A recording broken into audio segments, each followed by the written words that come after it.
വിവിധയിടങ്ങളിൽ ബോംബ് ഭീഷണി. അസംബ്ലി, ദില്ലി സ്പീക്കറുടെ വസതി, മെട്രോ സ്റ്റേഷൻ എന്നിവിടങ്ങളിലാണ് ഭീഷണി. പ്രധാനമന്ത്രി നരേന്ദ്രമോദി, അമിത്ഷാ, ജയശങ്കർ, ദില്ലി മുഖ്യമന്ത്രി, ദില്ലി ഗവർണർ അടക്കമുള്ളവർക്കും ബോംബ് ഭീഷണി. ഇമെയിൽ വഴിയാണ് ഭീഷണി സന്ദേശം കിട്ടിയത്.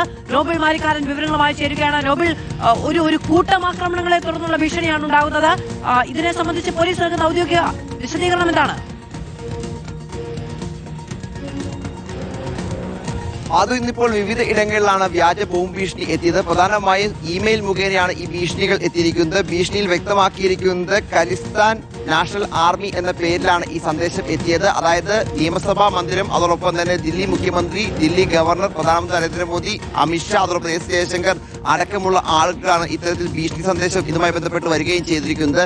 നിലവിൽ ഇതുമായി ബന്ധപ്പെട്ടുകൊണ്ട് ഇതൊരു വ്യാജ സന്ദേശമാണ് എന്ന് പോലീസ് സ്ഥിരീകരിക്കുന്നുണ്ട്. കാരണം ഈ സന്ദേശം വന്നതിന് പിന്നാലെ വിശദമായി തന്നെ അന്വേഷണം നടത്തി. അതോടൊപ്പം തന്നെ ദില്ലിയിലാണെങ്കിൽ നിയമസഭാ സമ്മേളനം അടക്കം നടക്കുന്ന സമയമാണ്. അതുകൊണ്ട് നിയമസഭയടക്കം പരിശോധനകൾ പൂർത്തിയാക്കുകയും ചെയ്തു. നിലവിൽ അസ്വാഭാവികമായി ഒന്നും കണ്ടെത്താൻ കഴിഞ്ഞിട്ടില്ല എന്നാണ് പോലീസ് വ്യക്തമാക്കുന്നത്. അതുകൊണ്ട് ഇതൊരു വ്യാജ സന്ദേശമാണ് എന്ന് പോലീസ് അറിയിക്കുന്നു. അതിന്റെ അടിസ്ഥാനത്തിൽ കൂടുതൽ സുരക്ഷ, പ്രത്യേകിച്ച് ഇങ്ങനെ ഒരു സന്ദേശം വന്ന പശ്ചാത്തലത്തിൽ കൂടുതൽ സുരക്ഷ അടക്കം ഏർപ്പെടുത്തുകയും ചെയ്തതിന് കഴിഞ്ഞ കുറേ നാളുകളായി ഇത്തരത്തിൽ ദില്ലി അടക്കമുള്ള ഇടങ്ങളിൽ നിരന്തരം ഇത്തരത്തിൽ ഭീഷണികൾ വരുന്നത് പതിവാണ്. പ്രത്യേകിച്ച് സ്കൂളുകൾക്കും കോളേജുകൾക്കും നിരന്തരം ഇത്തരത്തിൽ വ്യാജ ഭീഷണികൾ എത്താറുണ്ട്. പലപ്പോഴും സ്കൂളുകൾ അടയ്ക്കുന്ന സാഹചര്യമൊക്കെ ഉണ്ടാകാറുണ്ട്. എന്താണെങ്കിലും ഇതും ഒരു വ്യാജ ഭീഷണിയാണ് എന്നാണ് ഇപ്പോൾ വ്യക്തമാക്കിയിരിക്കുന്നത്. പക്ഷേ പ്രധാനമന്ത്രി, കേന്ദ്ര ആഭ്യന്തരമന്ത്രി അമിത്ഷാ അടക്കമുള്ള ആളുകൾ